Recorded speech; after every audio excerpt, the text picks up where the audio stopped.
Well. Hello, everybody. Welcome to the show. Mike and Garrett are here, and I don't know if it was smart or not, but I've brought in our dear friend Greg Henson, 3G.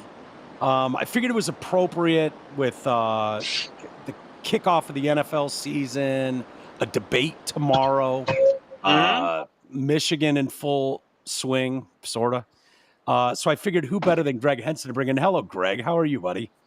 What's up, man? How's Arizona? It's good. It's starting to cool down a little bit.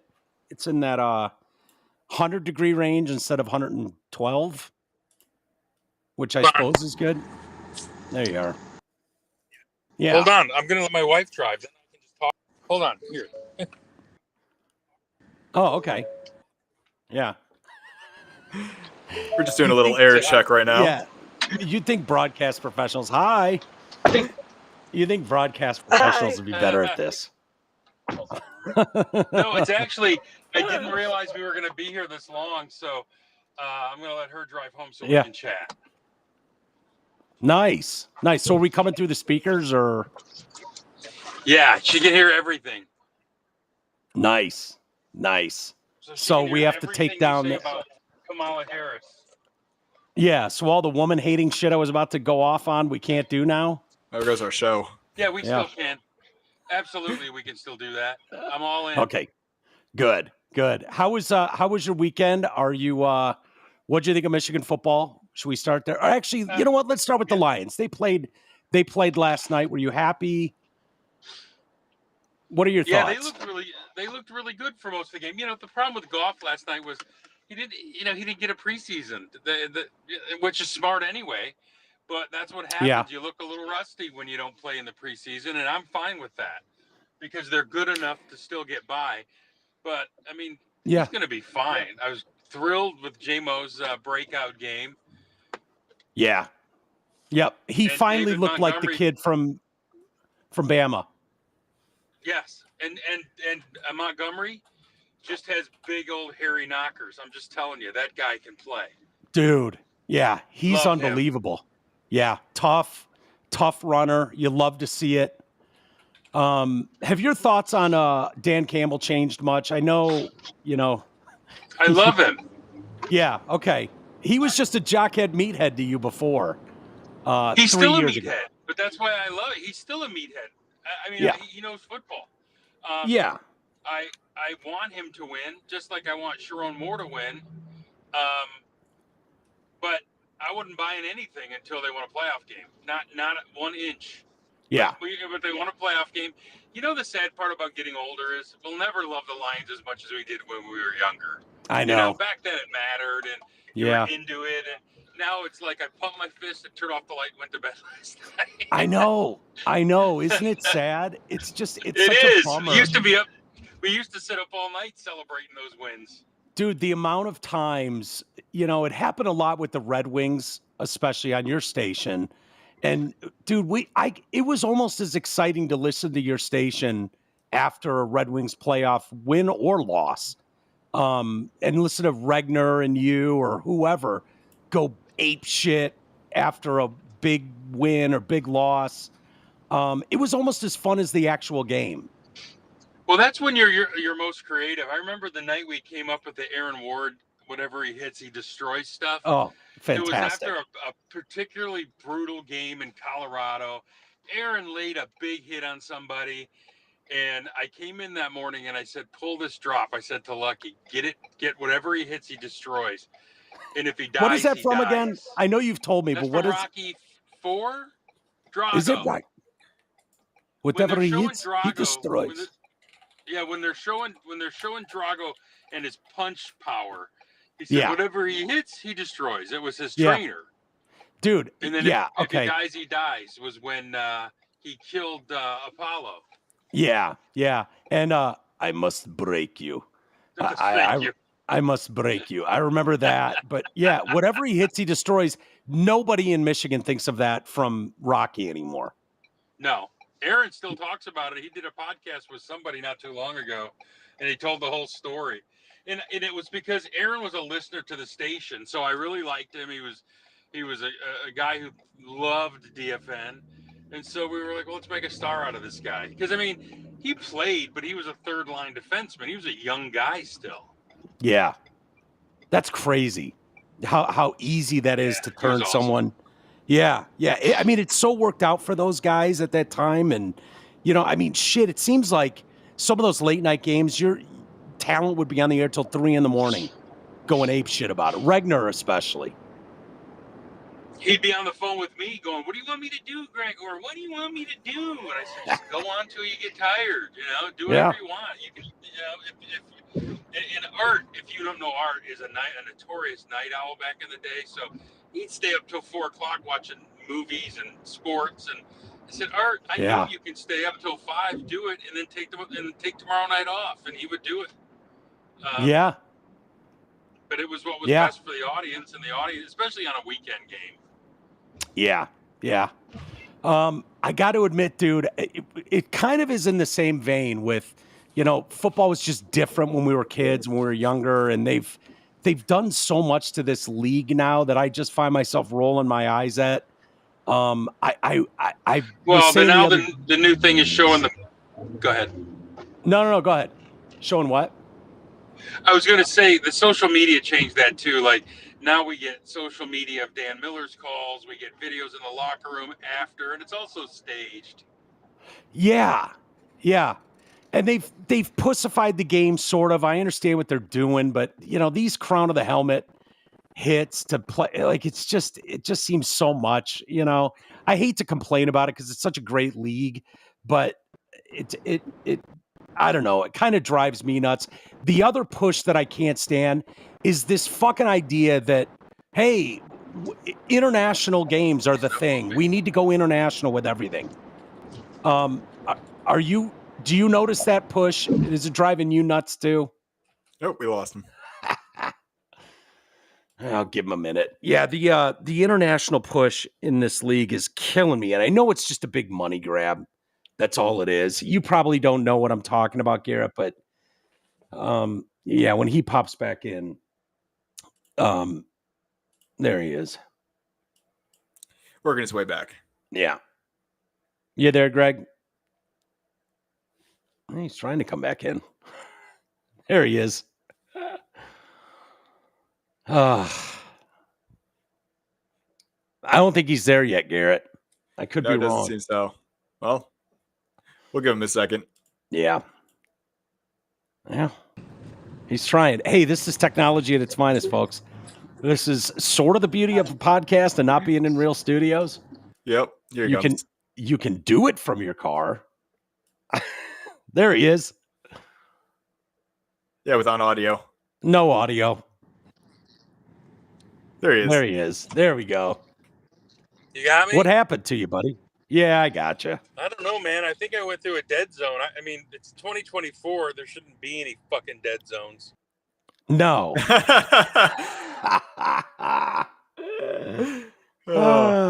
gotta love the timing on that one. Yeah. There's the comedy in our show. Yeah. Nothing you can do. I wish he'd be at a stable spot. Yeah. And call in. I know, you get a doctor's appointment. What are you going to do? Yep. Hey, there he is. Put me back in the middle. There we go. Okay. Yeah, Sorry there you about go. That. Oh, you're good. Hey, so I was talking about the internationalness of the NFL. This idea that, I don't feel like there was a big ask from the American public to go international with this game. And it's kind of driving me nuts. I don't know about you.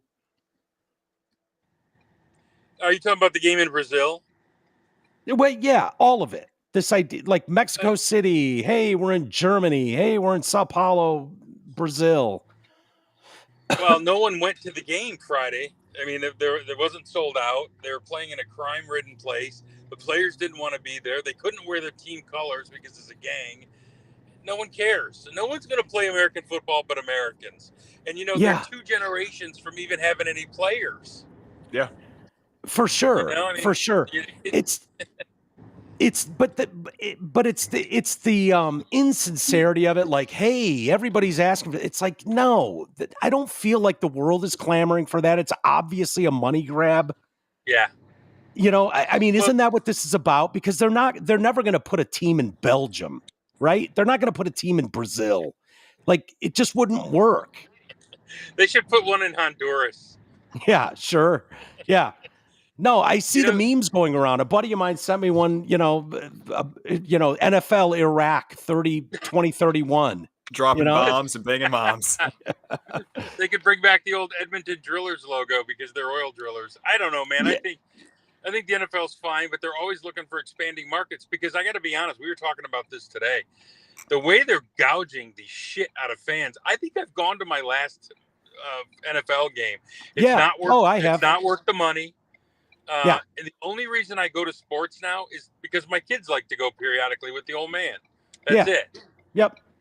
No, I got an invite to go to a Diamondbacks game in a suite with all the food and drinks you can have on Wednesday. And I don't know if I'm going to go because we've got the debate Tuesday night. I don't know if I'll be able to make it work. But it's like, it's free and it's all the free food and drinks. And it's like, maybe. Yeah, not really. I have no interest. None. I don't want to go to an NFL stadium. Sunday ticket's good enough for me. I went to the Michigan game. I sat in the stands for the first game, and it was just Fresno State, and it was uncomfortable. We didn't even have enough room for the two of us. Yeah. And it was like a $14.50 for one of the beers, and I'm like, what are we doing here? Yeah. I'll sit in the press box because at least I can spread my legs out a little bit and watch football and have my computer. But I don't really want to sit in the stands. I'll still go to hockey games periodically because at least you got your own seat. It still costs a lot of money, but it's too much. The kids love it. We're just getting old. Yeah, we are, but it's gotten to the point. It used to be, honestly, I don't know, old man bitching at the sky right now, but it used to be you could take a family of four. My dad could take us to a game, and it was $20 a ticket, and it was, whatever. But dude, you're literally spending $1,000 minimum. Before that's before you want to buy a jersey. God forbid your kids want a jersey and a few things. Forget it. You're spending $1,500 minimum. And parking is $80 to $100 now. Yeah. And I'm not going to feed that. I have my Michigan season tickets, and one of the big reasons is I can always resell them for what I don't use. Plus, my kids love it. I have one that is dying to go to Arkansas State this weekend. I'm like, okay. I was trying to talk him out of it.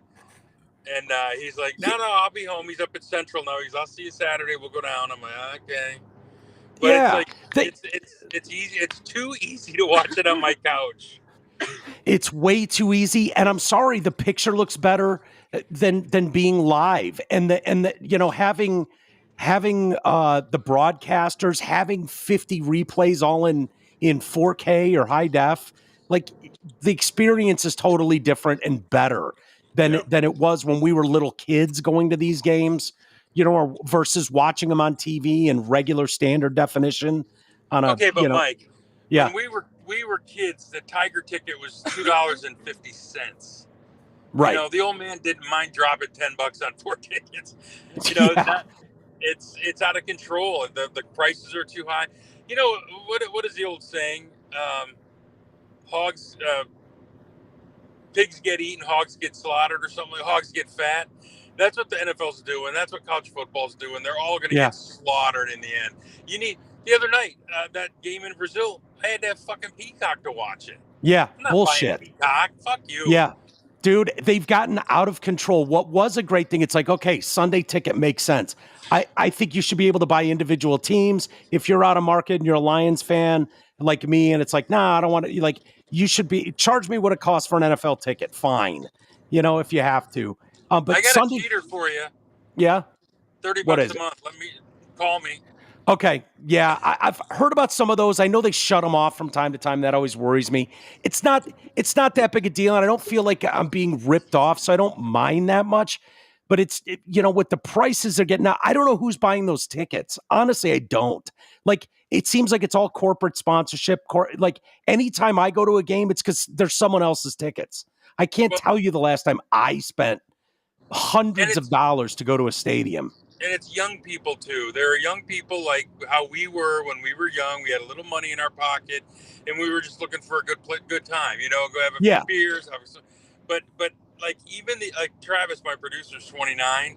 He's like, Yeah. no interest. I'll go to one game a year. That's all I Yeah. care. I don't. Dude, last year everyone's like, well, don't you want to be at that playoff game? And I'm like, no, I've been there, done that.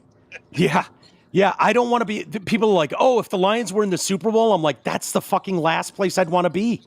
Why would I want to be at the fucking state? No way. That's literally the last place. And I swore them off. I'm never going again. There's nowhere to take a piss. Everything costs money, and I would never do that. Traffic's a bitch. And instead of having the one family section of entitled fucking rich fans, the whole stadium's that. Like, no. No. Yep. No. There's literally zero actual fans at those games anymore. It's crazy. I'd rather be in Detroit at a sports bar with Lion fans watching it. 100%. Stick me in a room with the face painters and jersey wearers. Like that's where you get carried away with those Okay, guys. Sorry, that was a bit much. Here's what I think too. The international push is clearly a money grab, right? Yep. They want to sell Sunday ticket subscriptions, right, in Mexico and in Brazil and merch. Do you think it'll ever come to a spot because they're playing with these kids? Like these are young stupid people that make mistakes, and they're flirting with other people's laws and rules. Like when you have to announce that in Brazil, we've told the players not to leave the hotel because it's not safe. Like, what the fuck are we doing then? What are you doing here? You saw what happened with the Olympics. Ryan Lochte got thrown in jail for tearing down a banner. Now, it's stupid of him, but still, it's a banner. And, who was the guy? Remember the guy? Who was that dude? Brittany Griner. Remember that guy that got arrested in Russia with a little bit of weed? Him for 8 months. Dude, they wanted him to do like hard labor in fucking Russia for decades. Yep. I was looking at laws in Brazil, for instance. There's no drinking in the streets, and so they're trying to clean shit up. And it's like festivals, concerts, sporting events. They don't allow drinking in the streets. Animal sacrifice is off the table. You can't do animal sacrifice in Brazil. Fuck you, Joe Boo. Well, then what's the point in going? Yeah, right. Exactly. Mexico City, no high heels in certain areas. Did you know that? No. There's you can't wear high heels in certain areas. Like that might not be a big deal to you and me, but if you're like girlfriends, wives, Caleb Williams, the Cam Newtons of the world, that could be a real issue at some point. You know what I mean? Like Caleb Williams throws on some 5-inch pumps, some painted fingernails, and goes strolling around Mexico City. He could wind up in a fucking Mexican prison. I'm just saying. It's illegal to walk around in a bathing suit unless you're at the beach or the pool in Mexico City. That takes me right off the table. Yeah. Germany, they could fuck with you for a tweet. You insult a fat politician and they'll try to arrest you in Germany. You saw that story. That's true all over Europe. Yeah. And so you stick a bunch of testosterone. Did you rip the head off a duck and eat it? Yeah, that just happened. What was that in Ohio? Garrett just mentioned that to me today. Yeah. Like the customs, the traditions, the laws, and the fact is, I mean, you're like the risk is a lot higher than I think people want to give it credit for. As far as like, you don't have jurisdiction in any of these countries, and their laws are different than they are here. The protections that we grant these people are so much different here than they are there. Did you hear Darius Slay said, "I don't want to go over there, man. It's not." And then a player named Slate Ton was getting death threats from Brazilian gangs. Yeah. It's idiotic. It's idiotic, and it's purely a money grab. These guys are, they're and the fact is, these owners were a couple of years ago worth a few $100 million, and now they're all worth billions with a B. Billions, every one of them. And if they tell you the Cowboys are worth 10 billion, they're probably worth 20. Like, Mike, all they got to do, there's plenty of places with no football here. Like Flint needs a team. That's the equivalent of a Brazil town, right? Sure. Just give Flint a fucking team. But you could put a team in Austin, Texas. You could put teams in San Antonio. You don't have to expand outside of the United States just yet. And it won't matter because the English don't care, the Germans don't care, the Irish don't care. Yeah. Well, they want to act like, I don't know. Maybe they're doing so well with soccer here. I've never given a shit. I played soccer for many years, and I still think it's the most boring sport ever. I have no interest in it, but apparently people around here love it all of a sudden. No one loves it. I don't know what the reality is. I mean, is there a lot of sports breaks in talk radio that are dedicated to fucking soccer? No. I mean, it I wouldn't think so. I don't know. I can't imagine. Yeah. And slow and boring. I don't know. It just doesn't. It seems weird to me. The other story over the weekend in the NFL, Tom Brady made his debut. Dude. I not knew he good. would suck. So did I. He's a drip. Yes. Dude, it insults me as someone who talks into a microphone for a living. Like, there's certain things that are true. Michael Jordan is a fucking weirdo on a microphone. Tiger Woods is a weirdo on a microphone. Tom Brady is a weirdo. They're different breeds. They're the greatest that have ever done it. They don't belong anywhere near a microphone for a broadcast thing. Well, the thing about Tom Brady is his personality is about as drippy as they come. Then number two, Tom wants to be the nice guy. So he's always talking through his clenched, smiling teeth. You know what that, like he's doing this and going, and he's nasally and over prepared. He's not conversational. He can't engage an audience.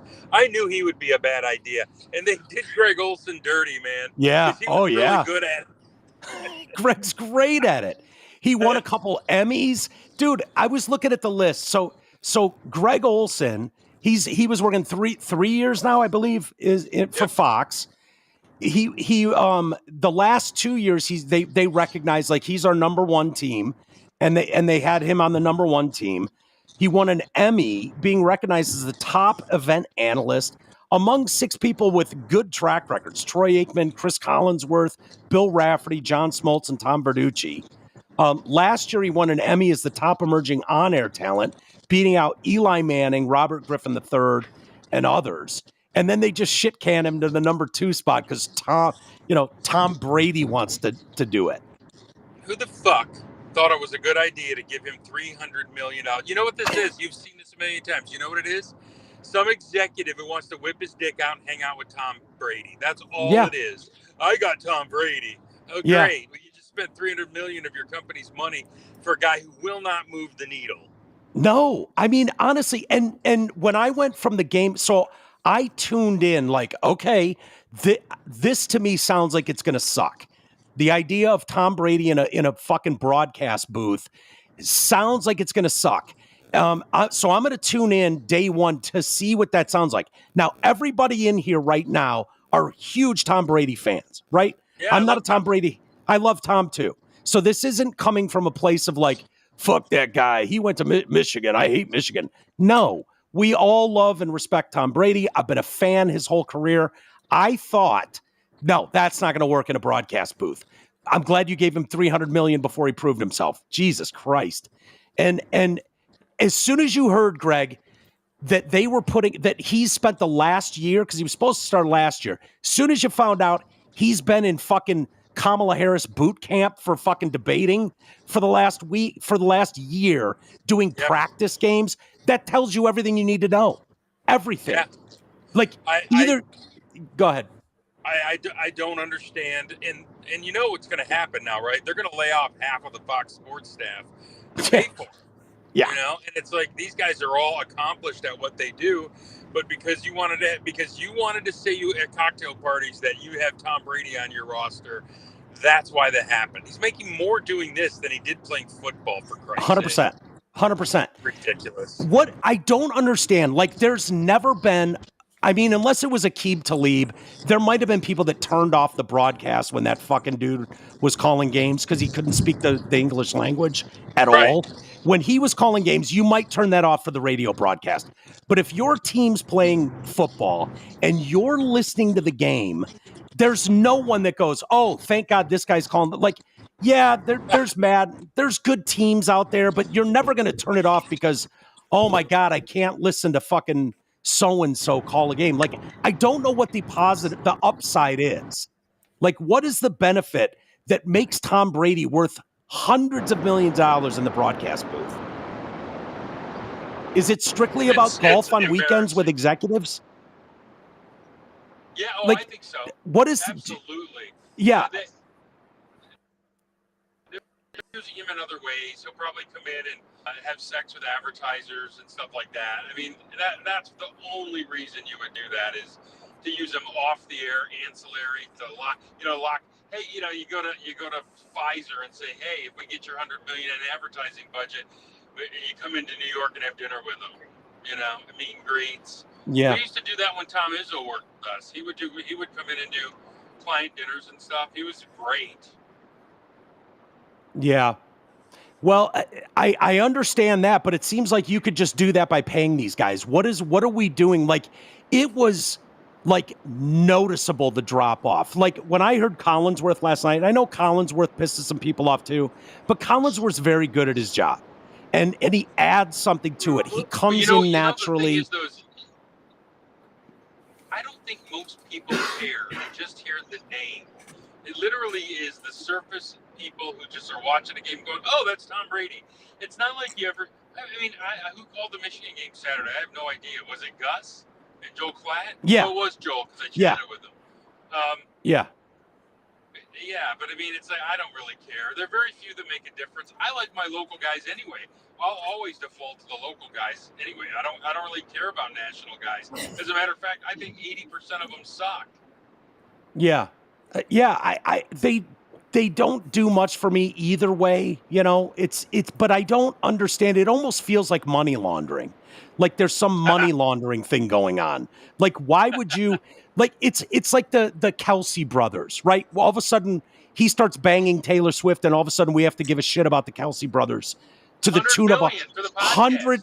Dude, as someone that broadcasts, as someone that does radio, that's done podcasts, is there any justification for paying that fucking podcast $100 million? He's dating Taylor Swift. That's it. Yeah. She's that big of a deal. It's the Swift effect. I mean, she's that big of a deal, dude. It's like $100 million is real money, dude. Like, I get it if you're going, Joe Rogan generates 20 million. I don't know how he makes that much money, though.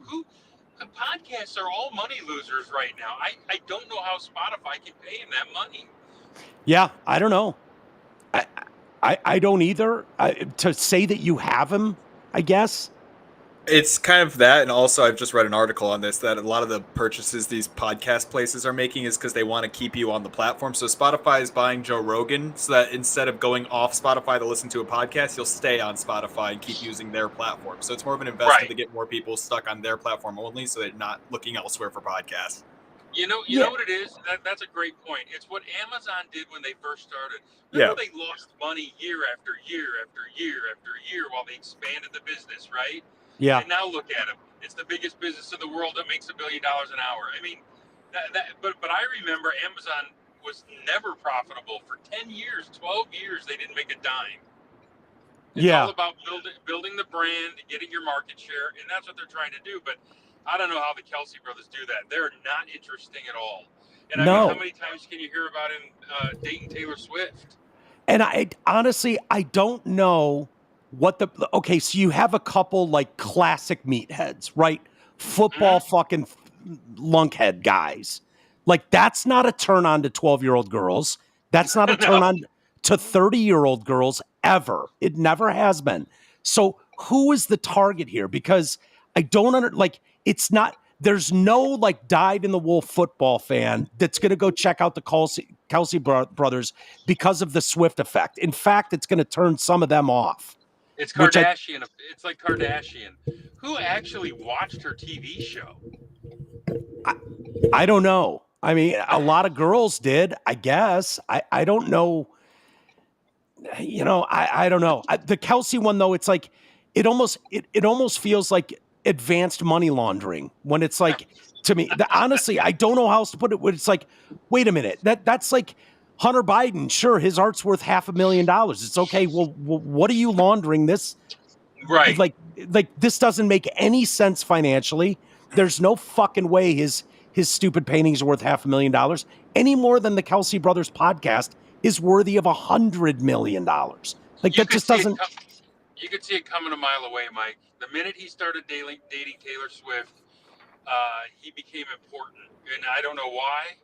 Yeah. I don't find him particularly funny. I think his brother's a little more funny, but that's frat boy 40-year-old, right? Yeah. It's not like he's 25 being a frat boy like Gronk was. This is, but they do this all the time. Pat McAfee's another example. That guy is a loser, man. and they're paying. And ESPN fired 50 people to keep him, including Sam Ponder, who was actually good at her job. Yeah, I thought Sam was pretty good too. She got moved in that force movement of, hey, we're going to load every fucking set with women. And a few of them stuck out, and it was like, yeah, Sam can hold her own. Sam's all right. Yeah, she's great. She's good. Well, she's married and I don't to have an NFL quarterback. Yeah, Christian, right? Yeah, Ponder. Yeah, I mean, NFL quarterback. I don't know if I'd go that far, but yeah. At least he knows how it works. Yeah, absolutely. And she was with him when he was at, where did he go? Bama, or was he? Yeah. Bama. Yeah. Florida? One of those. I can't remember. It was 12 years ago, but yeah, and they would show her in the stands. Then she started early, and I don't have any problem with women being in those positions. It's like, don't microwave them through and expect me not to notice. That's all. You don't go from one, especially what? Especially who's the Beth Mowins? Oh my God, Christ, she's just not good. Which I know the name. The play-by-play woman who always shows up for the shitty games. Like, it's a shitty game when she's calling it. She's just not good. Yeah. And she tries to talk like a man. It's like, just be yourself, girlfriend. Yeah, it's tough, man. It's insulting to the fucking industry. I feel like I'm taken advantage of, but I'm also handcuffed to it because I'm not going to watch my team because you guys have decided to fucking ruin it with shitty, people calling these games. Like we're stuck. We're stuck with it. I find that the play-by-play people are less and less relevant nowadays. I don't even know who's doing half the games. I know when Tirico's there. I know when Vern's there. Gus Johnson. I know when the ones that matter are there. But if I'm watching a random game, I don't care if it's Burkhart. I don't care who it is. I don't even notice. The big three are all you need to know. I mean, I even laugh at the new Tiger guy. He's terrible. Yeah. Dude, when they lost Rod and Mario, they lost me, honestly. Yeah. And them getting into a fist fight in the fucking media booth makes them even better. Awesome. It's awesome. It's fucking great, right? Over a chair? Is that what it was? Yeah, Rod was passive aggressive about some chair in the booth, and I think one day Mario had enough, and they threw hands. It was great. That's great. I mean, as a fan, don't you love hearing that shit though? Doesn't that make it? I do too. It's like, I want that kind of passion. Yes and no, but I never wanted to read about Ernie Hartwell kicking someone's ass. No, not Ernie. No. But then Ernie's like when you talk about Mount Rushmores, Ernie's one of those dudes. Oh yeah, he was amazing. He was the best. I mean, Dickerson's pretty close to being that way because he doesn't inject himself like Ernie never did. But now they all want to be squealing fans. They're all just squealing and trying to get a highlight reel out of it. I mean, that's what I thought about some of Dan Miller's stuff. I love the guy, but man. Yeah. Dan Miller knows. Unfortunately, Dan Miller knows that any outrageous or hot take he has is going to be TikTok to death. Well, even his calls, like when they score, they're going to TikTok it, and they send them out every Monday morning, like clockwork. And I'm like, okay, well, because that ain't the same Dan that started in the booth 10 years ago. No. He was more reserved, more from the old school. Do you know Greg Papa? He's the 49ers guy. Yes. Yeah, I know San Francisco touchdown, San Francisco, and you're just like, ugh, it's just fucking irritating as a fan. I'm just like, who is this for? And it's for TikTok. That's what it's for. But you and I are in the business, and we know all the cheese bullshit people do. So when they're doing this for TikTok, which they are, they just want that viral moment, and that's fine. It doesn't bother me, but it all started. Remember when Matt Viscursion was doing the Brewers, and somebody hit a home run, and he pulled off the line from Stripes and said, "Report to the stable at 0500 without that pledge pin." Well, the guy threw that into a home run call. It was nonsensical and stupid, but it got him the Chargers job. Yeah, God, that's crazy. Who was the original? Was it the guy in New York? Sterling? Was it Rod Sterling? Or were there guys doing that shit before him? Not really. Sterling was he adjusted his game to do Yankees win. He didn't do that early on. Yankees win. Yeah. Yeah, that was later in his career. That didn't start out early. I think I'm trying to trace it back, but it used to be. Wasn't it? Jack Buck didn't do that. Jack Buck didn't do stuff like that. Madden got gimmicky for sure, but there was an authenticity to Madden. Right, that was what he was like. Right. Yeah. But everyone needs a calling card these days. They all have to have their key phrases or buzzwords and things like that. That's why I like Dickerson. None of that was contrived. Do you remember the guys who replaced Ernie and Paul? Riz and Rathman, how bad they were? No, doesn't surprise me, though. One guy came in, and he started this thing. Every time there was a home run, he'd yell, "Goodbye, baseball." You don't remember that? No. It was so bad. I've blocked it out. It was so bad. Yeah. And if it's contrived, it just you get buried on it. Yeah. Once Ernie was gone, dude, like that sport has really struggled to hold me. Like, Ernie was worth listening to. Ernie was. He was special. He's rare. He's special. You can't contrive that. You can't make it in a lab. You can't write it. And you know it when you see it, which is why so much of this is so insulting, because there are really good people out there that can do this stuff and would be an asset to these franchises. And it's like, I don't give a shit if this guy played. Yes, he was very good at playing. That doesn't mean he's going to be good at doing this. Well, when these contracts all started, everyone wanted to get guys either on their desk or in their booth that played. Howard Cosell used to call it jockocracy, and he hated it. But it's never been worse. It's never been worse with the ex-players in the booth. And I don't mind them doing color, because a lot of them are really good at what they're seeing. Romo's great. Totally. Greg Olson's really good at his job. There's players who know what's going on. I thought Matt Millen was really good in the booth. But now it's like, I looked at the bench for Big Noon on Friday. They got some nut named Sam Acho in there. Mark Ingram from Alabama, who can't speak. Yeah. And I'm thinking, what are we doing, guys? If you're good, I like Leinart and Quinn. Those are both well-spoken guys who seem to know what they're talking about. But Urban Meyer, he sucks. Nick Saban, he sucks. Yeah. Dan Mullen, he sucks.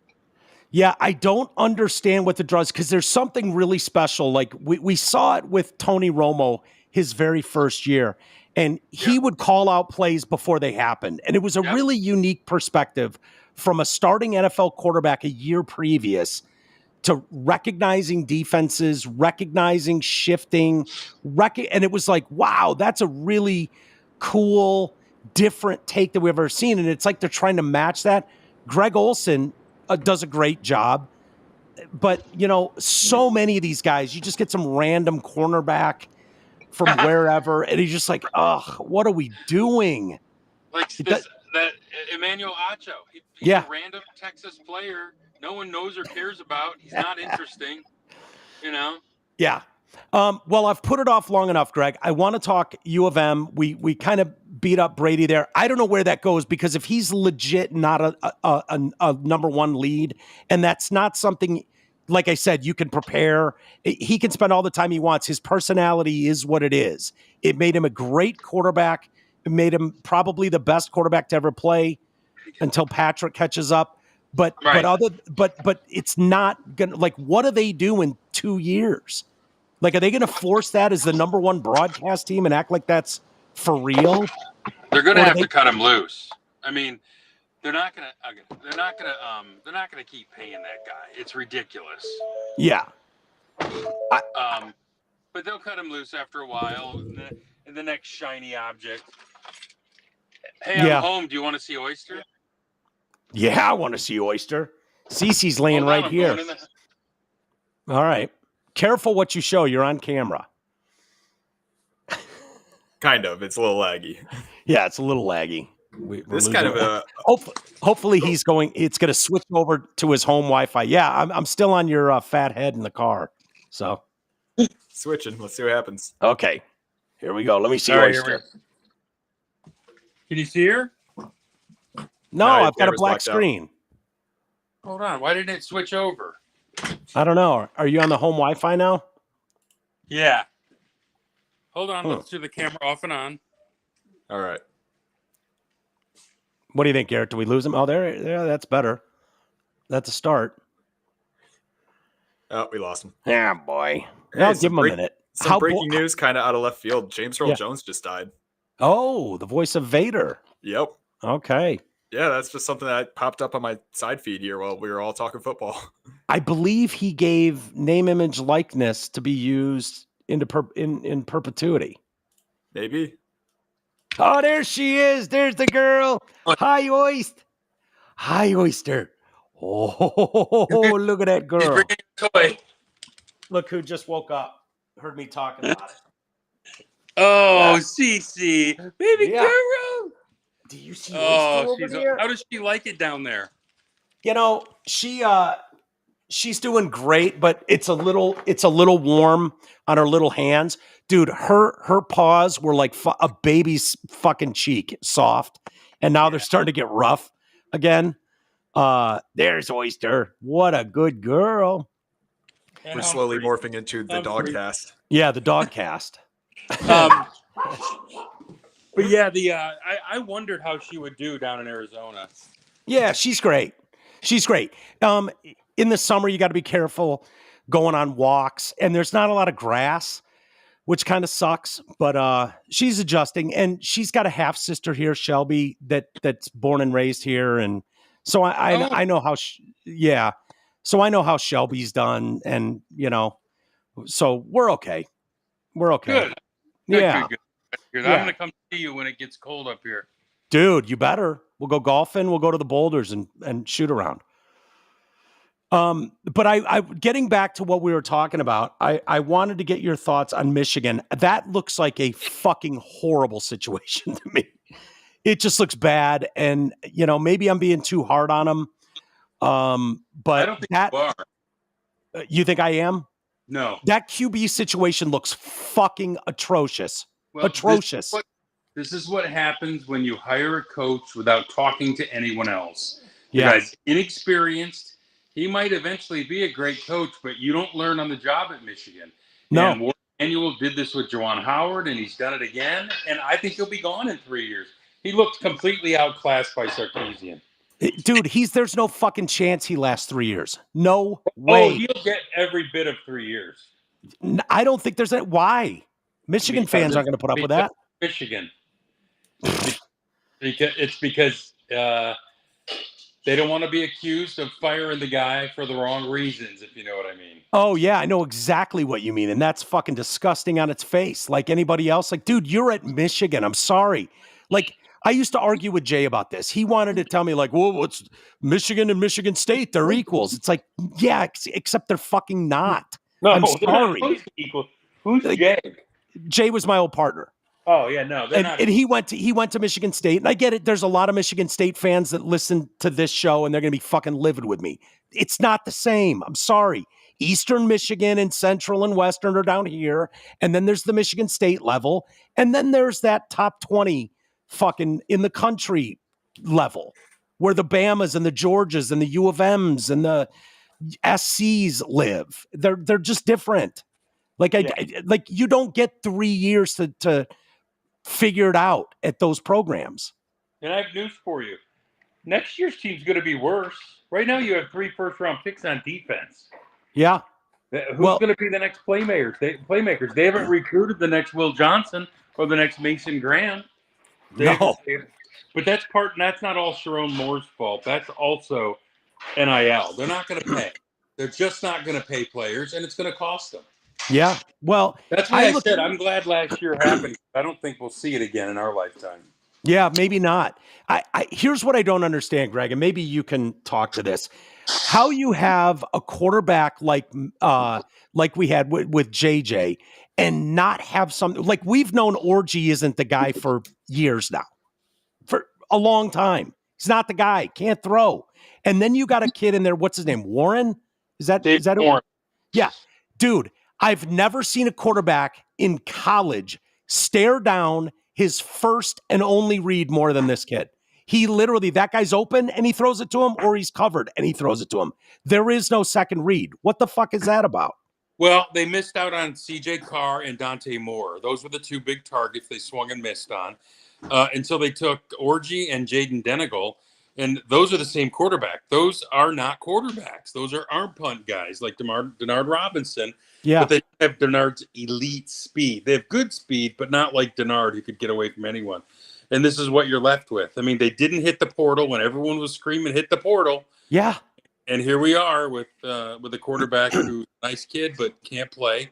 And I don't know who's next because Jaden Davis, the young freshman, he's not very big, man. I know he's a highly rated quarterback, but I worry about a 6-foot quarterback standing back there because he doesn't have elite speed. He's a pocket passer. Yeah. Well, and then the two other guys are young and they're coming in, but they won't be here. He'll be fired before those guys ever see the field. Yeah. I just look at it like there has been a mega shift in what we think of college athletics when it comes to football. You know, ruined. And you know, maybe it grows into something great, but the fact is this is a semi-professional league that is played like ultra professionals. These are billion-dollar franchises. What are we doing? Stop acting like this is your alma mater and I care about my team. Like this has nothing to do with your alma mater anymore. No. This is a professional program of tackle ball. It's what it is. And just seems silly. In the Big Ten gets $80 million a year. There's a price to pay for that. And that's, you know, now they're selling beer in stadiums for $15 a piece. Yep. It's all money now, man. It's a money grab. It's a house of cards. Eventually it'll come home to roost. But I mean, because you can't just keep expanding it. I mean, how much more can you charge advertisers? How much more inventory can you fit in a game? Yeah. I mean, you're already making people sit for 4 minutes every 15 minutes. Yeah. You know? Yep. Watching scoreboards display stupid games and stuff. The in-game experience is ruined. If it weren't for my kids, I would not go. Yeah. But I don't go. I don't go. And I would never have to pay for a fucking ticket. I have plenty of friends that have plenty of tickets that will give me tickets and they ask me to go and I go, no, not interested. I would do the pregame with Drew or with Mark outside the little house, Drew and Matt Riley's property. We'd broadcast there, and then I would literally get in my car and drive home to watch the game instead of walking across the street into the stadium. Yeah, I don't blame you. Yeah, I would drive home, pause it, record it, and go home and watch it. No interest in sitting in the fucking big house on benches and watching the game. Like none. Next to people who are too big for their seats. Yeah. Well, here's what I don't get. So what is the value to a franchise like Michigan to win a natty, to win a chip like they did with Coach Harbaugh? What is the end game value in something like that? In you know, student interest, in coverage nationally on all the big talk shows, commercial endorsements. Like, what is the impact and the power in that, or the value in that? Do you know, Greg, do you have any idea? No, but it's got to be in the hundreds of millions of dollars. You know what the biggest one is? They always say this after the NCAA tournament. Applications to attend. Yeah. Okay. Every time Michigan or one of these schools gets to the Final Four, the applications go through the roof. And that allows you to build more dorms and expand the university. I mean, Michigan's already got 38,000 undergrad, 5,000 grad students. Ohio State's at 50,000. I mean, they're just going to make these towns bigger and bigger and bigger. I mean, go to Ann Arbor and count the cranes. Yeah. I mean, it's a boom in Ann Arbor.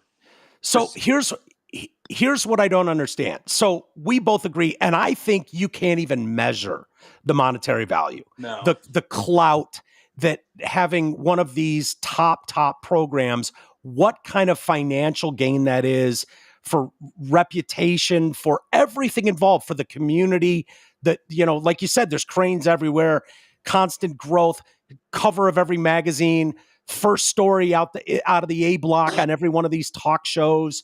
Like, that's what that happens there. So why the fuck are we squabbling about $2 million? Oh, we're not paying a coach $11 million. Why wouldn't you pay Jim Harbaugh $30 million a year and don't go anywhere, keep the recruitment going. All we ask is you keep us like Nick Saban in the top fucking 3 every year, top 5 every year. Well, Harbaugh didn't want to stay because the athletic director is a moron. And the problem there is Jim Harbaugh, I do think a certain part of him wanted to stay at Michigan and would have stayed at Michigan, but I don't even think it was money. He knew that they were never going to pay the players like Ohio State will. Ohio State was blatant. They said, we need $20 million to put together a roster. Their idiot fans put that money together, gave it to them, and they went out and got 5 of the top transfers in the portal. And then, Harbaugh's standing here holding his dick because he's got this cute little NIL that's paying players $2,000 a month. You know what I mean? It's not even the same level playing field. That's why I kept telling my son, enjoy this. It's the last real national championship. Yeah. Because now it's free agency. It's, and then Michigan didn't even go in the portal and get a quarterback. I mean, it's ridiculous. Yeah, it doesn't make any sense. I talked to a guy whose kid plays at a Power 5 school. Okay? Yep. He wants to transfer, and he will transfer next year, and I'll tell you who it is when it happens. He's looking for $300,000. He's an offensive lineman. Really? Yeah. Is he going to get it? He'll get it. He might get it from Michigan because he's a proven player, but you'll see. Yeah. But so if you step back from what's going on and like, oh my God, this is where I went to school and where my dad went to school and my grandparents went to school, and stop thinking of it like that, like it's historically been, where it's about the marching band and the fucking M and Ann Arbor, and start thinking of it like what it really is. It's a money grab. And it's not a knock on Michigan. It's all of these programs. They're just huge multi-billion-dollar industries now, where these players, as if these guys have loyalty to a school that they're willing to tattoo on themselves, and Michigan man for life. Bullshit. Oh, you mean my arch nemesis will pay me a few dollars more? I'll go there. Like, hey, there's a Spartan on the Michigan team now, and there's a Wolverine in Michigan State. Yeah. That would have never happened 20 years ago. Hell no. It's the Lion. They're basically the Lions with a marching band. I mean, that's what it is now. Yeah. And there, believe it or not, kids, there was a day when you would rather be third string on your fucking alma mater than start for the crosstown rival. Like, right. No. Are you kidding me? I'm not a traitor.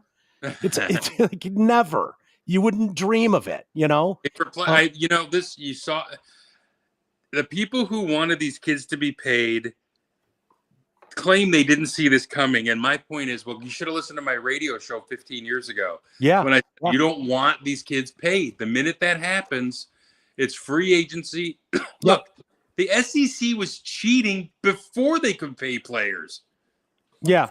Do you let Michigan off the hook or Big Ten squads, Ohio State? I imagine everybody's been doing whatever they can for I don't know, but I'm just assuming these kids have options, and through recruiting, they're somehow making sure these kids get taken care of. What do you mean? I don't know. We've always heard rumors of, boosters handing envelopes full of cash to these kids. Oh, back in the day, you mean? Yeah. Oh, yeah. Ask Chris Webber. He took $250,000 while he was from Ed Martin, was it? Yeah. Ed Martin. Oh yeah, they've always got. Hey, Mark Spindler will tell you Pitt paid him the most money. Yeah. I remember Matt Russell, linebacker for the Lions, telling me he took a pay cut to go to the NFL. But he was a Butkus Award winner at Colorado.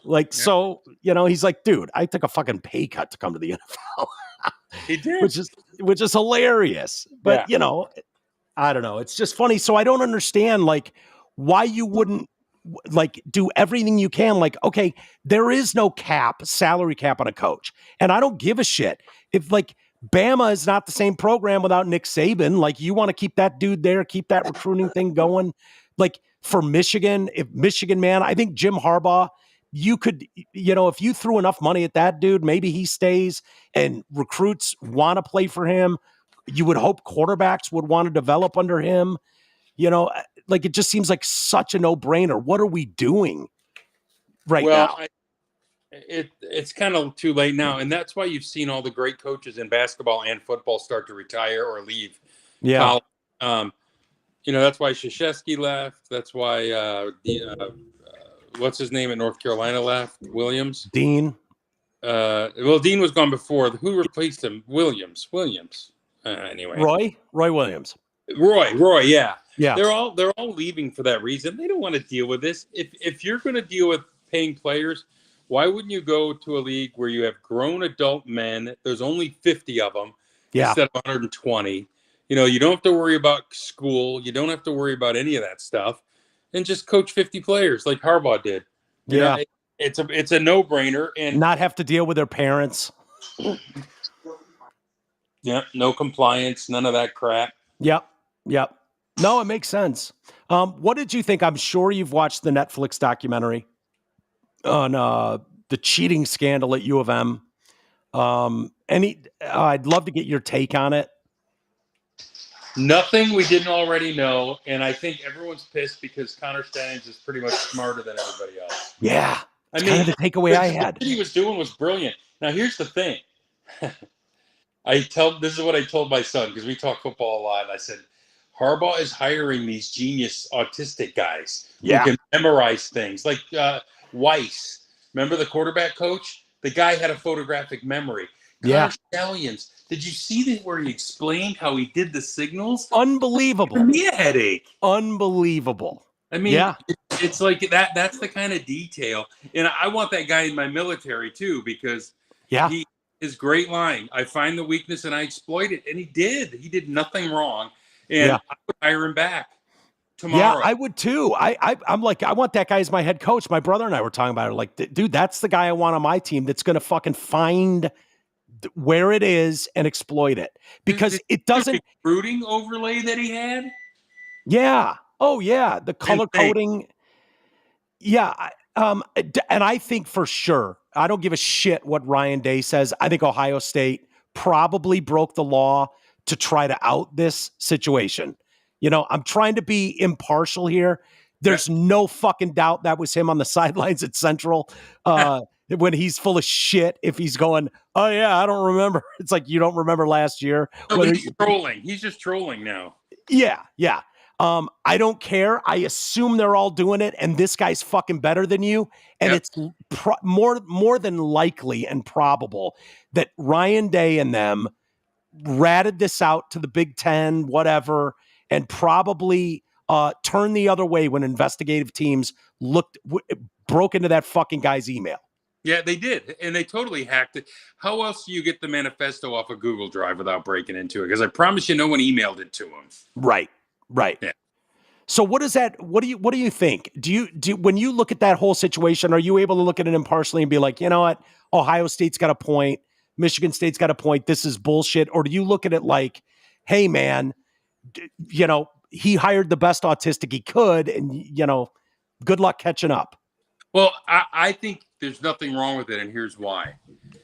By the letter of the rule, he exploited it. It says you cannot in-person scout. It didn't say you can't send someone with a phone. If he did, there's nothing in there about that. And, you can go to YouTube and watch all these games from people in the stands and get signals. He didn't have to even do that. But if he did, and he claims he didn't, if he did send these guys to games and record signals, this technically he's within the rules. It didn't say you can have, and you know, when I was in high school, do you know we used to send the JV coaches to our next week's opponent's games? Yeah, looking for any advantage. Do you know why they stopped doing it in '97 in college? Why? It was a budget cut.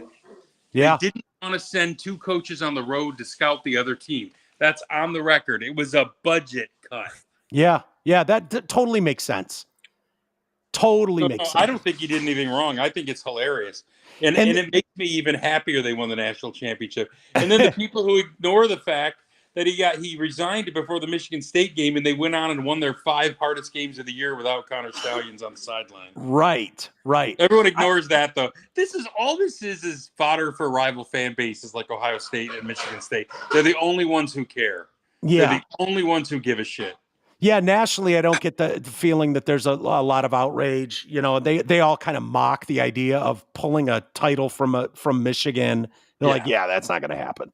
And the NCAA said already, fair and square, brother. They want it fair and square. And honestly, I believed Connor Stallions when he said, yeah, because in radio, look at that, Roops. Hi, Oyster. Hi, pretty girl. Oh, such a good girl. My wife, Greg, you know what it's like. What's that? My wife thinks you and I are irrational about our dogs. I told her to fuck off. Yeah, we are. Yeah, tell her to fuck off from me too. I don't care. I don't have anything else in my life. So yeah, CC's it. College, I don't either. Yeah. No, I believed Connor Stallions, and I know what this is like when people, like when you're in radio, like, oh my God, you need to talk to my uncle, or you need to read this story. You should interview my aunt. She's crazy. Like, you get all kinds of input from people all the fucking time who think they know something, or they know someone that would be worthy of being on, You wouldn't believe it. That happens all the fucking time. So the idea that people would be going to games and film something and then send it to him, and he's like, yeah, I already know that. Like, seriously? You think your little fucking iPhone 30-second video from the sideline? Oh, never saw that. Like, really? You think that was the help he needed? Right. I mean, it's silly. Here. Huh? He knows what he's already seen. Yes. So it's just, people pissy about it. I support this cheating. I think it employs autistic people, and that's a great thing. Yeah, right. I'm telling you, these are computer programmers. These are people who are brilliant. Yeah. And I think Harbaugh's brilliant in that way. I think he might be touched a little bit. You think? Yes. 100%. Yeah. Right. The world needs everybody, man. And there's no doubt we celebrate it when it's Rain Man and he's counting toothpicks, but you know what I mean? Yeah, exactly. Send him to Vegas. It's like, yeah, that's exactly. Well, do you remember Bill Frieder, who used to coach Michigan before Steve Fisher? Not really. He was the one who quit just before the national championship run. In 89? 89. He quit just before the tournament because Bo said, I'm going to have a Michigan man coaching this team. So he let Frieder go to Arizona because he announced it before the tournament started, put in Steve Fisher, who went on to win it all. Wait, was that Fisher's first year? That was the tournaments were his first games. What? The 89 championship? Those were his first games? He was an assistant all year, and then Frieder announced before the tournament that he was going to Arizona State, and Bo fired him. Said, get out. And so, anyway, he couldn't get into a casino in Vegas. He was a card counter. He was a genius card counter. Yeah. Yeah. And they find success in athletics as well. Yeah, it makes sense. The military aspect, the sort of planning involved in strategizing a war game plan or a football game plan. It is,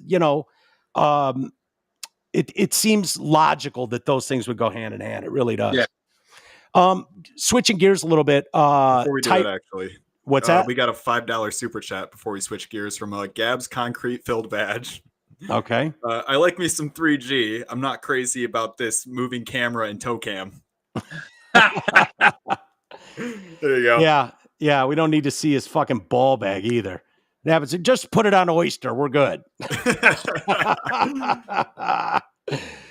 can't get it around, or I would. It doesn't let me turn it around. Isn't it just your phone? Well, I have to turn my phone. Yeah. There she is. What did you think of Tyreek? To go to the park. What's that? She's waiting to go to the park. Oh, are you going to take her? Well, we don't have to. We'll go for a few more minutes, and then I'll let you go to the park.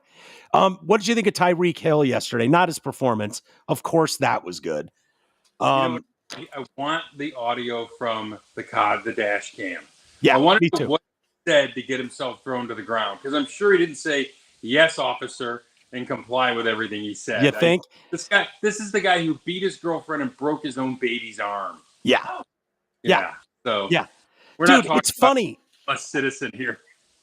Well, that's the funniest part, because that fucking asshole went on the podium and was like, "Yeah, I'm still trying to figure out what went wrong and what happened. And, as a black man, I don't mean to make this about race, but here we are." And it's like, yeah, dude, you seem to have a little bit of trouble over and over and over again in these situations. So if you don't know, right before he was driving to the game yesterday, his fucking Lamborghini or whatever he was in. Yeah. And they pulled him over for reckless driving and not wearing a seatbelt. And it blows my mind knowing his background and history. Now, I understand we're supposed to look the other way because he runs a 4.2540. Well, the cop got suspended. Huh? The cop got suspended. Is he suspended now? I know he's on administrative duty. Well, so Yeah, basically that is. It is remarkable to me how many people I'm watching. Colin Coward, and they're going through the details. They're like, "Oh yeah, they threw him on the ground and arrested him over a seatbelt." Boy, we need to think about how we're policing. It's like, do you think that's what happened, Colin? Do you think they saw Tyreek Hill driving recklessly in a Lamborghini without a seatbelt, and they pulled him over and just threw him to the ground and handcuffed him? Does that even seem logical on any fucking level? Doesn't that, no one was saying we need to rethink policing when they pulled Scotty Scheffler out of his car. No. And going to a tournament in Louisville. This is, did you see after the game, one of the Colorado coaches said that Nebraska players were using the N-word? That's the get out of jail free card now. Yeah. You get your ass kicked in a football game. They called me the N-word. Yeah. Reckless drive and almost kill people. But they called me the N-word. It's just, that's your get out of jail free card now. Yeah, it is. It's unbelievable. And then like as I'm reading the story and the descriptors, I'm like, okay, this sounds like bullshit on its face. And let's be clear, I don't know what happened. It's possible, Greg, that good boy Tyreek Hill was just driving his way to work, and they went, "Look at that rich black man driving a Lamborghini. Something's off." Pulled him over, yanked him out of the car, and threw him down on the ground and threw him in cuffs. That's possible, I suppose. Yeah. Doesn't seem likely, but I'm willing to have that as a possibility that that's what happened. Right. Poor Tyreek. Poor Tyreek. That's possible. Here's what happened. He was going 35 miles, 10 under the speed limit. He used the turn signal to change lanes. Yep. And he waved to the driver behind him when they let him in, and he still got pulled over. Yeah. See, I was thinking it's more than likely he probably went and picked his grandma up and took her to church Sunday morning early, and then he was running a couple minutes late, and he was doing 40 in a 35, and they pulled him over, and he was as nice as can be to them because he was raised right. Just ask him. And these vicious, evil, racist cops just threw him face first onto the pavement and handcuffed him. But then I read this. A second Dolphin player, defensive tackle Calais Campbell, was also handcuffed as he tried to discuss the situation with officers. Okay, you're reporting that and not going, "Hey, Calais, that's not how it's done." It's not your job to intervene at that point to help your teammate out. That's not being a good teammate. That's fucking making things way worse, sir. Right. You're not supposed to interfere with the investigation. No, that is, it's just unbelievable why someone goes, yeah, now we need to sit down with Calais Campbell and explain why that made things potentially way fucking worse. Right. And it's this sort of behavior that keeps making these situations have tragic outcomes. Yep. That's the reality of it. And the fact is, to your point, Tyreek Hill, when he was at Garden City Community College, chose to play D1 football at Oklahoma in 2014. And then he got brought up on domestic violence charges. And while his girlfriend was 8 weeks pregnant, and that, of course, you'll see a pattern here, Greg, when you see these come out. Pled not guilty, represented by a new defense attorney after he couldn't pay for his real lawyer. He pled guilty to the charges, and thanks to the plea agreement, received 3 years probation, along with more than $1,000 in fines, a DNA sample, 2 years state supervision, and proof of employment or student status. And then he had to go to a 52-week batterer's intervention program. And then this same girl gives birth to his son. He was not invited to the combine due to that arrest, was not expected to be drafted. The Chiefs were willing to take a risk.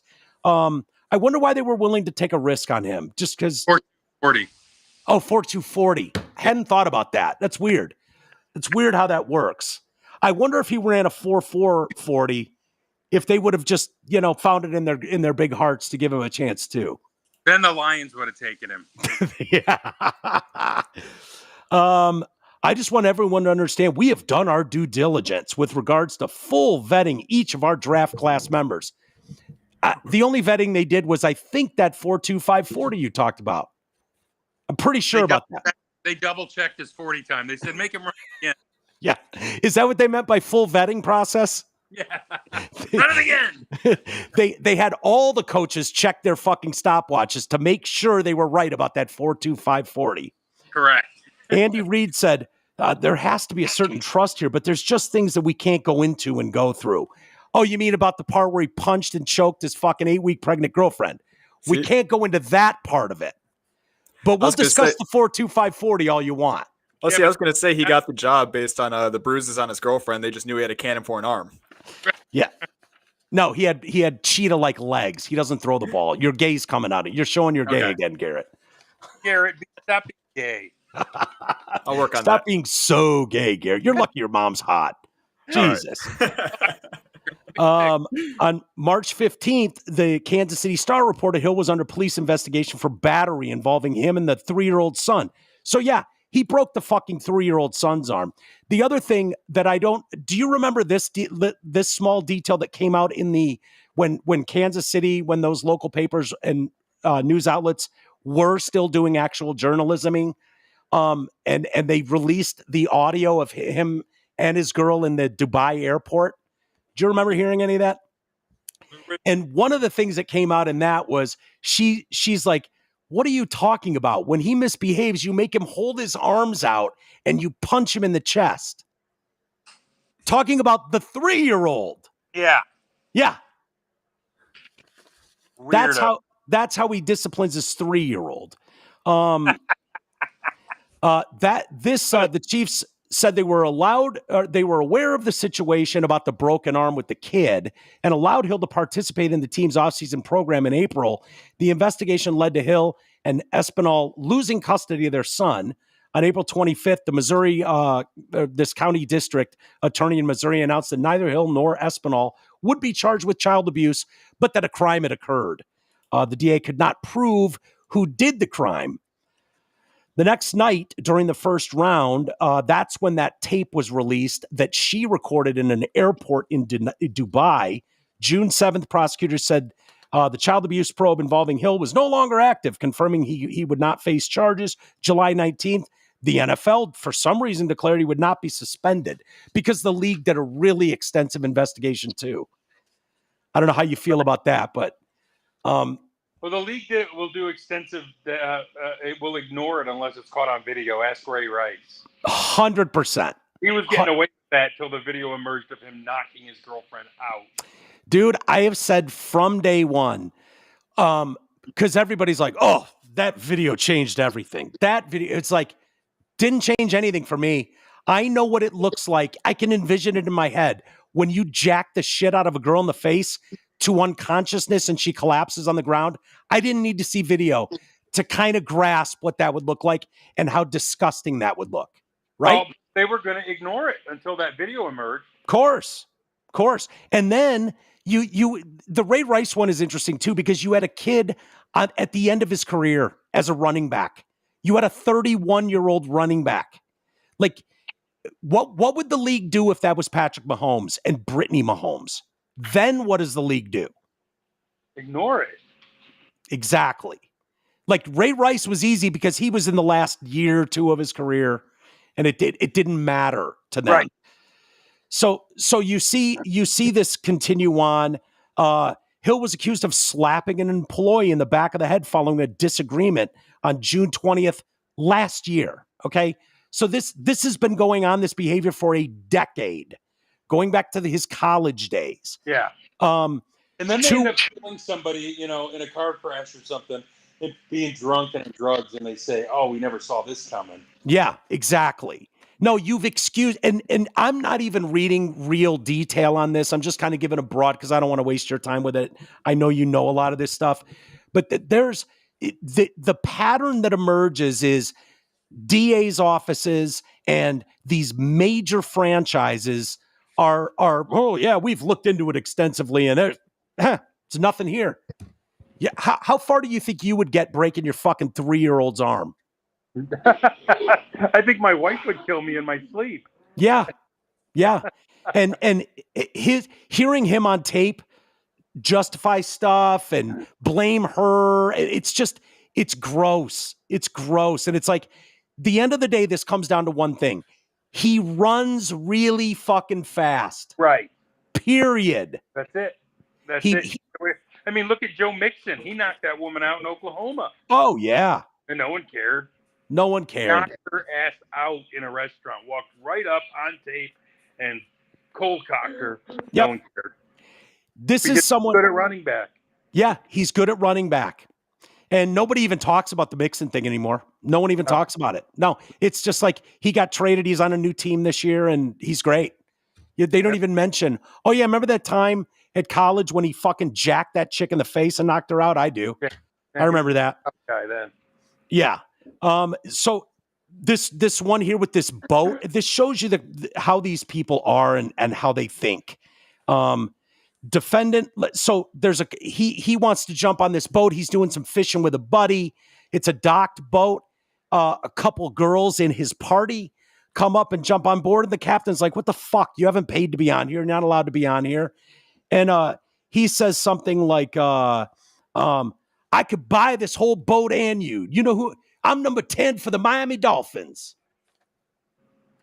That's the thing that keeps coming back too. He knows he's said to the cop, I'm sure. Of course. Why wouldn't he? He said this a year ago to the boat owner of this boat. Yeah. A year ago. When you talk about extreme entitlement, privilege, I know we're supposed to ignore it when it comes to a black person with, they couldn't possibly have any sort of privilege or entitlement. I mean, what with their skin color and all. It's why it's so insulting when LeBron James doesn't he thinks he's just some guy in the hood. And, I get treated like I deal with racism every day. No, yeah, LeBron, you're right. LeBron James. What the fuck are you talking about? Tyreek Hill, you get special treatment because you run fast. Of course. And a lot of them, when their careers are over, they can't deal with not getting special treatment anymore. And that's when they go off the rails. Yeah. Yeah. You've seen it time and time again. Guys retire and they're off the rails. But yeah, the Tyreek Hill thing is, I want to know more. I'm not buying any of this. And I reserve, and I'm sure you do too, as people that take to the airwaves and understand that there's a level of responsibility there that hey, we weren't there. We don't know. For all I know, this is some outrageously white supremacist black and brown cops that just yanked innocent old Tyreek out of his car when he was doing nothing wrong and threw him down to the ground. Tyreek makes statements like that almost. I'm disgusted that the media just the small amounts of reports I've seen, almost like, yeah, of course we side with Tyreek. What evil cops these are. And it's like, yeah, that's not how interactions with police go. And you guys know it. But there are some dirty cops. We know this. Sure. Nearly as prevalent as they want you to think. I mean, I've dealt with some idiot cops, but so have I. Large, they just want to do their job and go home. I mean, they're the same as anybody else. But then these players, and then the other thing, cops are on a hair trigger. How many videos have you seen on TikTok where idiots are just trying to give them a hard time? It's like, give them your fucking license and registration and insurance, and you'll be on your way. But instead, they won't roll the window down. They pull this "I'm a sovereign citizen" bullshit, which is stupid. And cops are like, "I'm going to drag you out of that car and beat you with my stick." And I'm like, "Okay, go ahead. I love it." Yeah. No, you see it time and time again. You see it every time these stories come up, and the race baiters of our country get all up in arms and act like massive victims. It doesn't mean that there aren't exactly what you said. Shitty cops out there that are having a bad day for whatever reason. Maybe they got into a fucking they found out their wife's been banging the neighbor, and they take that to work that day, and they're just looking for someone to give them some shit so they can go off. Like, of course that exists. But when you talk about a pattern of behavior, and this isn't helping Tyreek Hill, when nobody goes, "Wow, that seems a little weird, Tyreek, that you're just driving to work by yourself." And, a lot of us have been pulled over. I've been pulled over, Greg, dozens of times. And pissed off about it and snarky. And and I've never gotten to the point where I had such little respect for the officer that they felt the need to drag me out of my car and throw me down. Maybe that's because I'm white. Maybe that's the only difference. Yeah, of course. That's what they would tell you. But the bottom line is, comply, give them what they need, get on your way. If you get a ticket, you get a ticket. Yeah. If you're a chick, cry, you'll get out of it. Yeah. Yeah. Flash your titties if you have to. Show them a little fucking little cleavage. All girls know this trick. Come on. They do. Tears of and course. Tits gets you out of yeah. It's the 3 T's. Tears, tits gets you out of tickets. Exactly. I mean, imagine, Greg, honestly, middle of summer, you're driving down the road. If you knew flashing a little ball would get you out of the ticket, you would. Oh, 100%. If you could just slap half a hairy ball out, and they're like, "Whoa!" Just open the zipper, let a little shaft show through. Yeah. Just show him your massive hammer. No. It can't be the whole thing. It's got to be like the low cleavage. Like, you just got to pull your pants down low enough, just so you get the top. It's got to be a boner in your pants. There it is. Yeah, just enough to get through that. Hey, if it gets me out of the ticket, I'm fine with that. I don't want 2 points and fucking hundreds of dollars in fines. Hey, tell you what, it works with Officer Garrett. No problem. What's that? What'd you say, works with Officer Garrett. Yeah, it would work with me as well. Did you laughing? Did you see, by the way, just talking about the biases in justice and how this seems to be working out more times than not? Did you see the 4 teenagers in Las Vegas get sentenced? So they're the ones that beat their high school classmate to death. Yes. Stomped him, beat him into a coma, and he died 6 days later. And you see the 4 of them, 17 years old. One of them's 18 now. The others are 17. They struck a plea deal, and they were to be tried for second-degree murder in adult court, but admitted manslaughter in a plea deal, so they'll spend an unspecified period in juvenile detention. At 18? One of them's 18 now. When the incident happened was 17. They're 16 and 17 years old. So you have 3 black kids and a brown kid stomp a white student to death. And they're going to go to juvenile. It's like an unspecified amount of time. So if you know anything about the juvenile court systems, by law, they have to be released on their 21st birthday. 21st birthday, they're out. 21st. So you're talking about, and that's, if they go through a course and they feel really bad, they could be released much sooner than that, but that's the maximum. Now, I ask you, Greg, think about what would happen in this country if you had 4 fucking hillbilly white guys stomp to death their black classmate. Well, I think the country might come apart at the seams. Isn't that what we had with that guy in Tennessee a couple years ago, where a guy claimed he was jogging through a construction site, and these 3 rednecks chased him down to the truck and killed him? Yeah, but they went to jail for life. Oh yeah. That one's weird too, because that guy was on that security cam at that build multiple times. Yeah. Like there's some shit there where it was like nobody was doing anything about it. And hey, they took the law into their own hands and shot and killed this guy. And what about the school shooter? He's 14. Why is he being tried as an adult if these other guys aren't? Yeah, exactly. You're talking about equal justice in the law. Yeah, it's all fucked. It's unbelievable. But I think of this, like, honest to God, knowing our media landscape the way they are, imagine if this was 4 white kids beating, kicking, and stomping to death a black classmate. Dude, this country would come apart at the seams. The country would. It's remarkable. What happened with a low-rent crackhead like George Floyd? Yeah. I mean, they burned this country for 30 days over him. Yeah, 564 riots. Yeah, and he died in his name. Yeah, they keep picking the wrong guy. I could get behind Philando Castillo. He was in the car with his girl, and he had the dreadlocks and the braids, whatever. Right. And he had a gun, and he told the cops, "I'm legal to carry. I have a gun." And a cop panicked and fucking shot him. And he worked as a janitor or something at his local school. And by all accounts, the student body adored him.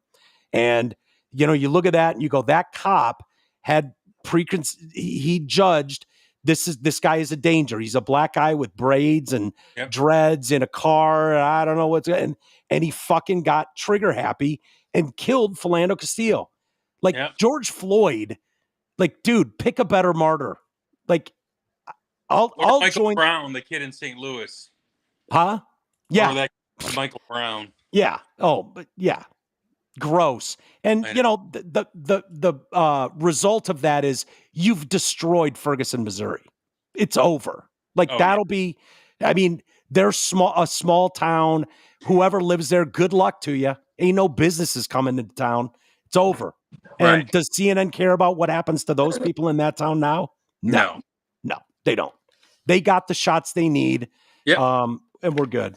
Why don't we go out on this, Greg? What do you think? Are you excited for tomorrow's debate? I am. I don't think anything will change. I mean, I just saw some polling today for the New York Times that looks pretty good for Trump. Yeah. I just saw some polling today about ABC News being the most unquestionable biased media outlet. That David Mears reporting 100% positive for Kamala Harris. Ooh. Well, I don't even know what to say. This woman is the most unqualified person ever. Yeah. And she is so far to the left that I just don't know how we survive a 25% unrealized gains tax. I don't know how you survive immigration. Yeah. I mean, I just don't get it. I don't get it at all. And we already know what a Trump presidency looks like. I mean, there's a lot of mean tweets, but it's, not the end of the world. No. But the last 4 years have been such a disaster economically and in so many ways. Look, I'm doing great. My wife and I have never done better. Yeah. But it's not just about us. It's about how everybody's doing, and it's not good. Yeah. Yeah. No, I think my gas prices are dropping like a rock right now. They are? Yeah, they were 301 down here. 301 in Michigan. Where are you at right now? In Allendale. Allendale? Okay.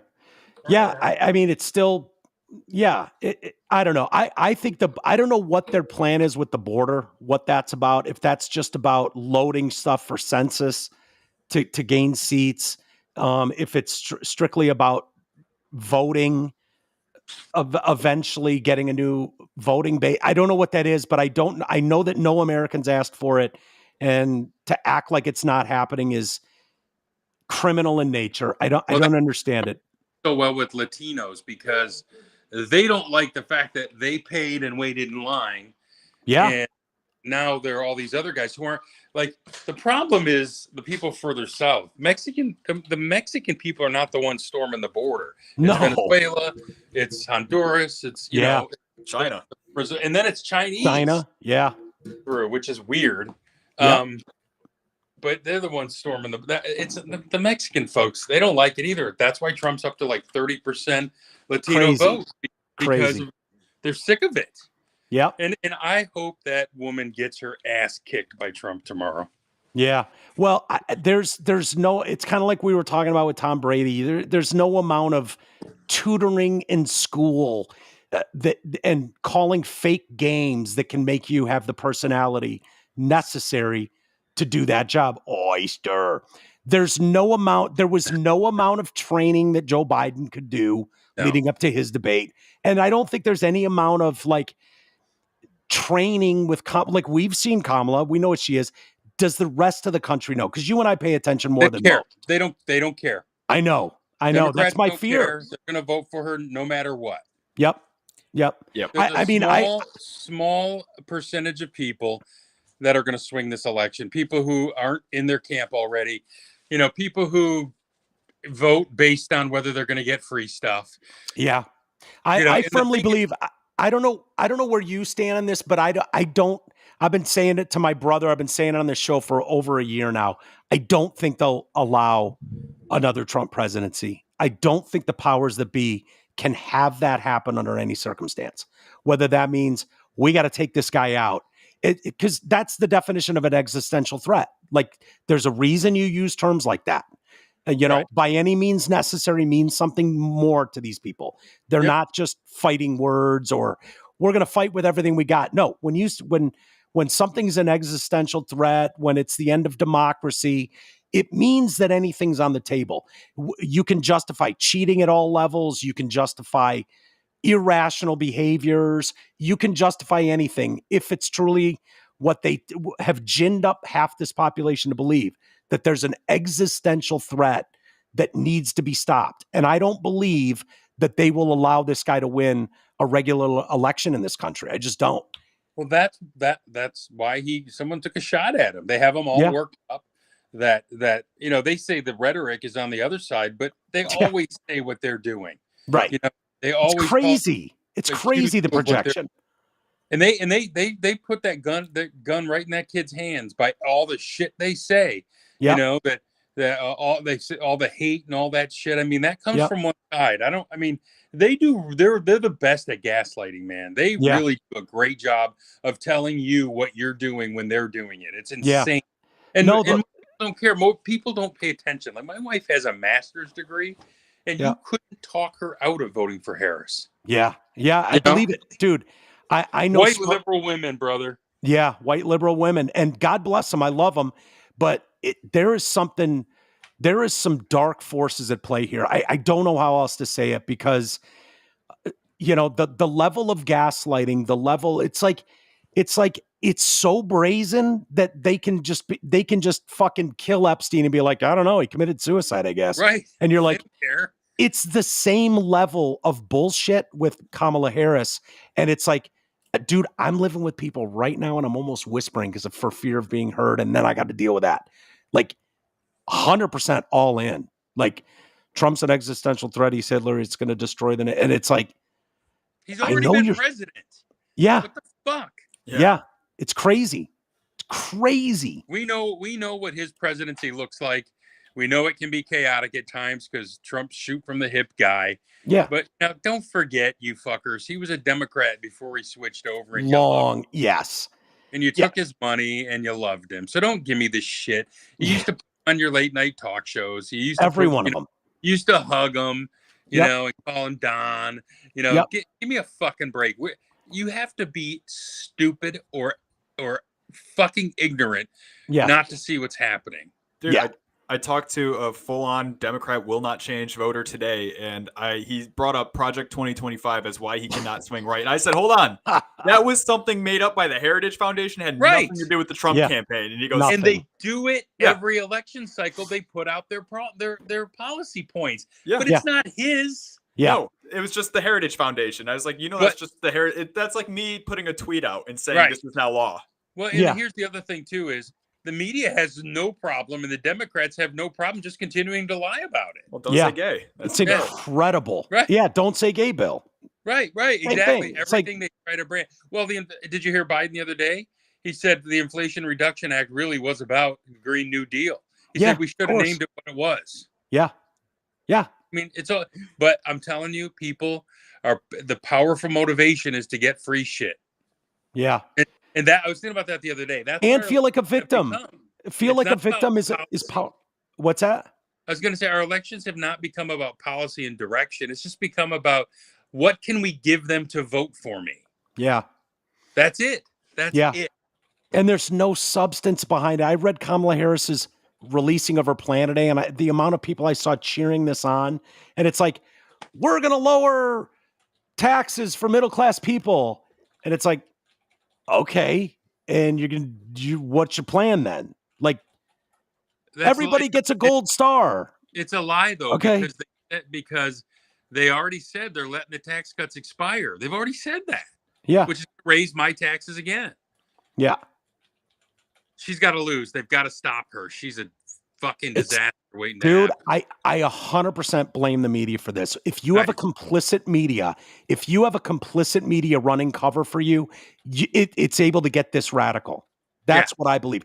Like, if you had a media doing its job properly, these people are laughed out of the picture. They're just laughed out. Right. We've let the fucking band nerds take over the media. That's the problem. Yeah. The high school kids who are nerds, you know, they're on your TV now.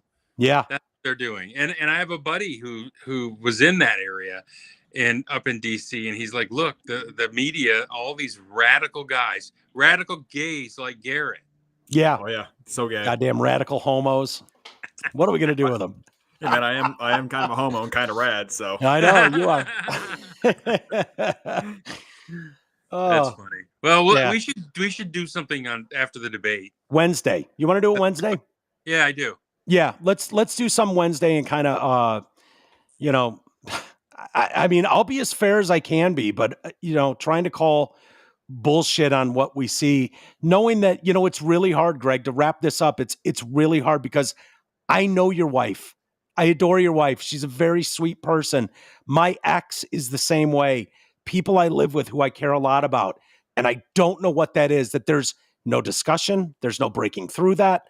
It doesn't matter how much reality you show them. I mean, they've been conditioned, women, to hate Trump Yeah. because of Roe v. Wade, because of that stupid Billy Bush tape where he said grab him by the pussy, which Yep. we all know what he was saying. And if all these women know the way we talked in locker rooms, Yep. they'd hate us too. Yep. 100%. Because I got news for you. When I'm in the car with my oldest son and my youngest son, my best friend, it gets vile but funny as Funny You know as what I mean? shit. That's Yeah. how you pass time on a road trip, talking shit. And you know what? If you've ever even sniffed any level of celebrity, okay, even on the smallest of local levels, you totally understand a statement of when you're famous, that you can do anything you want. They let you grab them by the pussy. Right. I know I knew exactly what what he he was meant. talking about. I knew exactly what he meant. I know those girls. I've hung around some of those girls. The Drew and Mike show had that fucking pull too. You banged him. Yep. Well, yeah, I did. Now, and definitely, dude, that's just a reality. It doesn't mean I was running around grabbing anybody by anything. I never would. But I absolutely could see making a statement like that to people. Totally. Yeah. Oh, yeah, these bitches, these whores are crazy. They're next level. Right, but it's because you're trying to be funny with your boys, and that. Yeah. But the thing that really pissed them off is their own fault. It's not their It's not Trump's fault that Ruth Bader Ginsburg was an arrogant bitch and wouldn't retire. Wouldn't If leave. she'd have retired a year earlier, the court would be 5-4 right now. Yeah. Yep. You know, but And it's not Trump's fault that in 2008 Obama ran on day one policy of fixing Roe versus Wade and making it federal law. And then when that day came, when he had a supermajority, had the House, the Senate, and he could do it absolutely, and chose not really a priority. Right. That was his answer afterwards. More important shit to deal with. So he absolutely could have codified Roe in 2008. That's not Trump's fault. I don't know that you could have, though. I still think, I don't know. It's got to get past the Supremes no matter what it does, because they would get sued on that. I don't know. To make it federal, I think you need a constitutional amendment. Maybe. But, which means but the point is you run on it every 4 years, gin everybody up, and then do fuck all about it. Right. Which they always do, too, about guns, too. Exactly. All right, let's kill it there, buddy. Go back to your wife. Thank you so much. Let's plan on Wednesday. That'd be fun. Let's do that. Go back to my wife. I'm going to my dog. Oh, there you go. Yeah, go to Oyster. I'm going to go to Cece. I got to go see Cece. We're going to the park because it's 75 and sunny here, not 95 and hot. Yeah, I love it. I don't blame you. I'd go too. Dude, my Niners are playing tonight. I'm fired up. So. Oh, yeah. I want to get home before that. I think they're going to – I think it's going to be a rough season for my Niners, dude, to be honest with you. Well, I do. We'll talk about that too. Yeah, we can. It'll be all right. Let's plan on Wednesday. All right. Awesome. Why don't we kill it there, Garrett? Thank you for being here as well. And I'll save the emails. I do have a stack of them, but we'll do them tomorrow.